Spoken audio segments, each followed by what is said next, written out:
আসসালামু আলাইকুম সুপ্রিয় দর্শক, আপনাদেরকে দেখানোর চেষ্টা করতেছি ঢাকা বিশ্ব ইজতেমায় যে পরিমাণের আগে মুসলিমরা আসতো বিভিন্ন দেশের থেকে এখানে আখিরি মুনাজাত করতে, কিন্তু তৃতীয় ভাগ হওয়ার কারণে দেখতে পাচ্ছেন ঢাকা ইজতেমা মাঠ থেকে সরাসরি দেখানোর চেষ্টা করতেছি। তো দেখতে পাচ্ছেন যে আসলে প্রথম ধাপও দেখানোর চেষ্টা করছি এবং দ্বিতীয় যে ধাপ সেই দ্বিতীয় ভাগে যে ভাগ করা হয়েছে সেটাও আপনাদেরকে দেখানোর চেষ্টা করছি। এখন আপনাদেরকে দেখাচ্ছি যে আসলে আজকে তৃতীয় ইজতেমা, আজকে আখিরি মুনাজাতের দিক দিয়ে বিশ্ব ইজতেমা যে প্রতি বছরের মতো হয়ে থাকে সেটাই কিন্তু শেষ হয়ে যাবে। তো দেখতে পাচ্ছেন আসলে কি পরিমাণে ইজতেমায় আগে মানুষ ছিল, এখন কি পরিমাণে মানুষ আছে সেই বিষয়টাই কিন্তু জানানোর চেষ্টা করতেছি।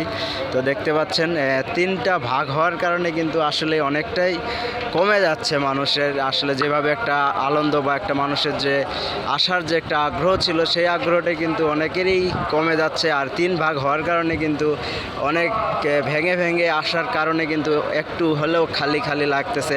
এই ইজতেমায় কিন্তু আসলে একটা উৎসব জনতার মানুষ একই সাথে আখরি মোনাজাত করতো, সেই আখরি মোনাজাতের সাথে হাজার হাজার মুসলিম যারা বিশ্ব থেকে আসতো সেগুলো কিন্তু আগের যে একটা আনন্দময় বা আনন্দভাবে আসে আল্লাহর কাছে ক্ষমা চাইতো বা আল্লাহর যে আখরি মোনাজাত বিশ্ব ইজতেমা যেটা বিশ্বের মধ্যে, সেই ইজতেমা কিন্তু বিলুপ্তির পথে দেখতে পাচ্ছেন সুপ্রিয় দর্শক।